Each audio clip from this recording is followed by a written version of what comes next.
Welcome to British Focus. Today, we are delving into a rather extraordinary episode in contemporary politics, one that sees Nigel Farage, the self-styled Trump whisperer, facing what can only be described as a monumental public humiliation on the global stage. It is a moment that has left us all to ponder the true nature of political alliances and the unpredictable dynamics that underpin the interplay between power and personality.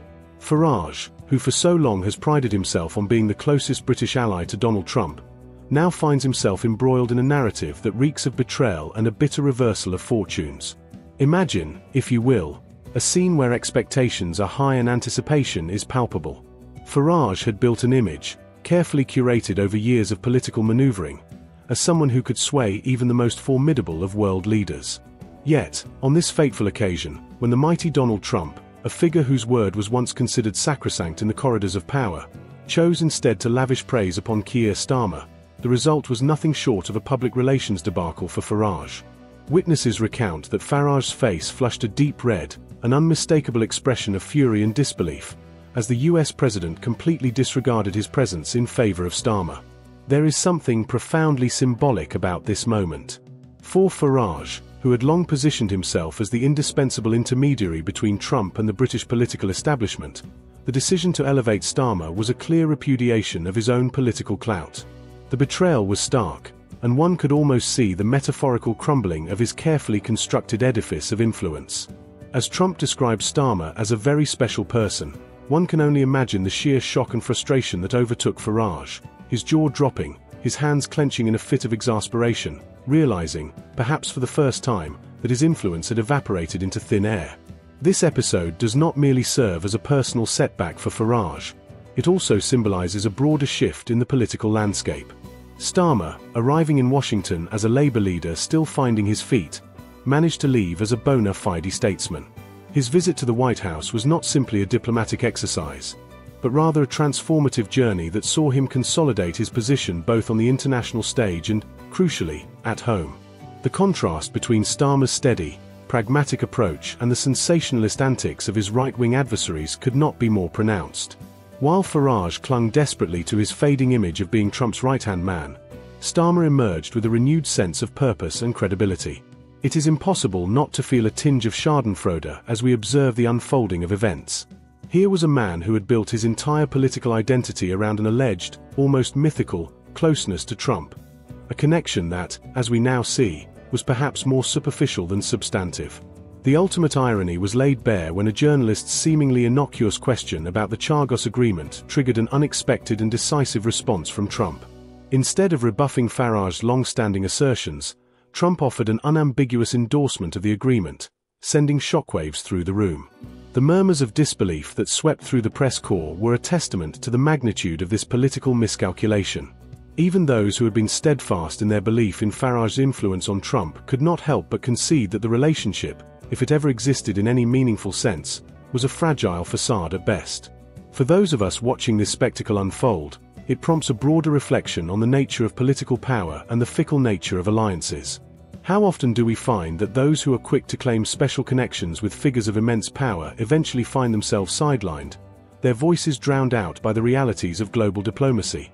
Farage's predicament serves as a cautionary tale, reminding us that the political stage is as unpredictable as it is unforgiving.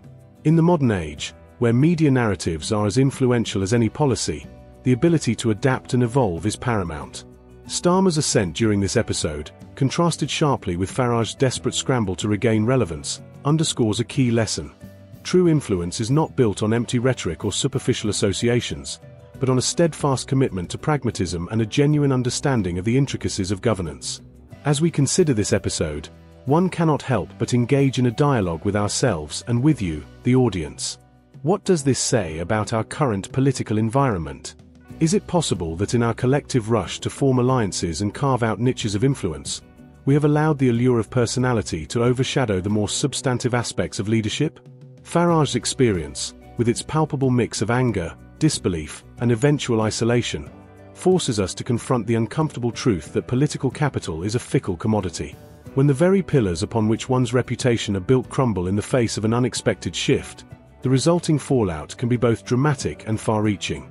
For those of us who value the art of politics, There is an undeniable sense of irony in watching Farage's influence diminish in such a public and ignominious fashion. It raises probing questions about the sustainability of political strategies that rely heavily on personal branding and the cultivation of image over substance. As we welcome you to this discussion on British Focus, we invite you to ponder these issues with a critical eye. How long can a political persona, no matter how carefully crafted, withstand the relentless scrutiny of a world that values authenticity and decisive leadership? In the end, the tale of Nigel Farage on that memorable day serves as a stark reminder that in the realm of international politics, the tides of fortune can change in the blink of an eye. The public display of his humiliation is not merely an isolated incident. It is emblematic of a broader trend where alliances are tested, loyalties are questioned, and the very nature of influence is constantly redefined.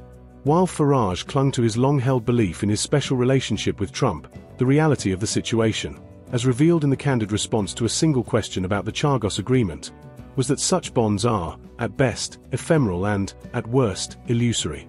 As you listen and reflect on this narrative, consider the lessons that it imparts about ambition, influence, and the transient nature of political power.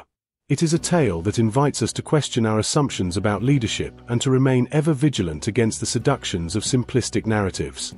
For in politics, as in life, it is often the unexpected moments of truth that reveal the deeper realities beneath the surface.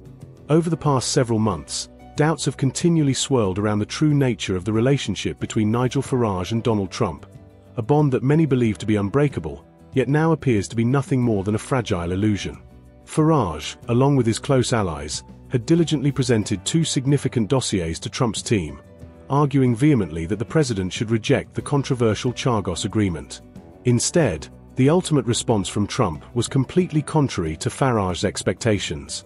This stark reversal not only cast a shadow over Farage's long-held assertions but also exposed the extent to which his influence had been overstated. When the news broke, Farage's reaction was nothing short of explosive. It is reported that he immediately began making frantic phone calls, demanding explanations with an intensity that suggested his world was collapsing before his eyes. The dream he had so carefully cultivated, the dream of being the most influential British ally in Trump's inner circle, was crumbling in real time. Meanwhile, Keir Starmer was all too visibly celebrating the president's decision. For Farage and even for those aligned with Kemi Badenoch's conservative faction, the decision was a brutal blow, one that underscored the transient nature of political power and influence. For years, Farage had repeatedly claimed that Trump was deeply invested in the issue of the Chagos Islands. Yet, the president's decision to support the agreement not only ridiculed Farage's assertions but also reignited long-standing skepticism about the true depth of their supposed friendship. Even before this decisive moment, there had been subtle signs suggesting that the relationship between Farage and Trump was not as profound as he had led us to believe.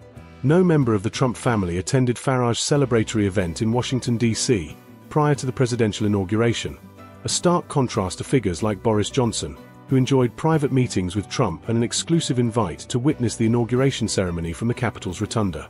These ongoing snubs have grown increasingly significant over time. To make matters even more disheartening for Farage, none other than Elon Musk has publicly questioned his capability to lead Reform UK, suggesting that he is not adequately prepared for the immense challenges that lie ahead.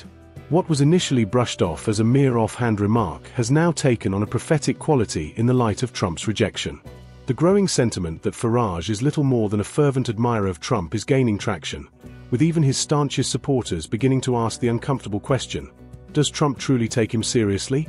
This issue is critical because a substantial part of Farage's political appeal has long been built on the notion of his intimate, almost conspiratorial, relationship with the former US president, a relationship that he claims endows him with an unparalleled understanding of Trump's mind, even to the extent of spending more time in America than within his own constituency. In stark contrast, during the discussions at the White House and the subsequent press conference, not a single mention was made of Farage. Instead, the spotlight was firmly fixed on the rapport between Trump and Starmer, with the president himself describing their connection as excellent. This moment of public dismissal has had far-reaching implications. The sidelining of Farage in favor of Starmer did not just embarrass him, it symbolized a definitive repudiation of the image he had worked so tirelessly to cultivate. Consider for a moment the fate of Kemi Badenoch, who had placed considerable emphasis on the Chagos Islands issue in the run-up to this fateful meeting. Once seen as a defiant and outspoken figure, she was abruptly reduced to the role of a mere bystander, her once robust stance rendered completely irrelevant within a matter of days.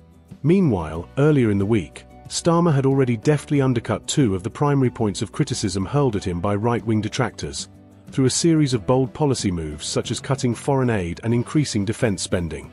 Although these decisions came at the cost of losing a minister and igniting discontent among some within the Labour Party, they were widely viewed as astute moves that underscored his emerging leadership. Much of the credit for this political turnaround was attributed to Starmer's Chief of Staff, Morgan McSweeney, whose prominent role during the White House visit did not go unnoticed. Whether or not the concrete outcomes of that high-profile meeting were entirely as significant as some had hoped, one thing was crystal clear. Starmer had discovered his voice as Prime Minister. Who would have thought that an unexpected camaraderie with Trump, fostered right in the heart of the White House, would bring out the best in the Labour leader? The rapid pace of political change is, in many ways, nothing short of astonishing. Just a few weeks ago, Elon Musk took to his platform on X to launch a vehement attack on Starmer, accusing him of promoting a double standard in the judicial system and curbing free speech. Yet, in a twist that is as ironic as it is revealing, Starmer was seen later shaking hands with Trump, negotiating agreements, and confidently solidifying his image as a world leader. The transformation was both swift and dramatic. Not long ago, some close to Trump had hinted that Starmer's selection of Lord Mandelson as the prospective British ambassador to the United States might encounter significant resistance, a suggestion that now seems almost quaint in light of the unfolding events. While Farage had confidently predicted that Trump would publicly humiliate Starmer over the Chagos agreement, the reality was an outcome that far exceeded even the boldest expectations. Starmer emerged from the encounter not only with his political adversaries weakened and his own status elevated, but also with a revitalized momentum that promises to further cement his reputation as a credible statesman. Meanwhile, Farage was left seething, his fury palpable as he clung desperately to the remnants of the influence he once believed to be unassailable. His carefully crafted image of being a central figure within Trump's inner circle was utterly dismantled, exposing the myth of his supposed closeness to the ex-president for what it truly is, an illusion. As we reflect on these events, one cannot help but feel a sense of profound disillusionment with the nature of political alliances that are so often built on shifting sands rather than on substantive, enduring principles. It is essential for us, as keen observers of the political landscape, to question what this saga reveals about the state of contemporary politics. Is it not curious that those who invest their reputations in personal branding and cultivated relationships can, in the blink of an eye, find themselves utterly abandoned when the winds of change begin to blow? The tale of Farage and his tragic miscalculation serves as a cautionary reminder that in the realm of high-stakes politics, the true measure of influence is not determined by mere proximity to power, but by the capacity to adapt, remain relevant, and, most importantly, command respect through proven leadership. As you listen to this narrative and reflect upon the unfolding drama, I invite you to consider the broader implications for our political system. In a time when media narratives are omnipresent and the allure of charismatic personalities often overshadows substantive policy debates, we must remain vigilant and critical. The rapid shifts we have witnessed, from Starmer's unexpected ascent to Farage's ignominious downfall, offer us a valuable lesson. Genuine influence is a fleeting commodity, and the spectacle of politics is as unpredictable as it is unforgiving. In closing, I thank you for joining me in this exploration of one of the most striking political reversals of our time. May this account serve as a reminder of the ever-changing nature of power and the importance of holding our leaders, and ourselves, to the highest standards of accountability and wisdom. Farewell, and take care.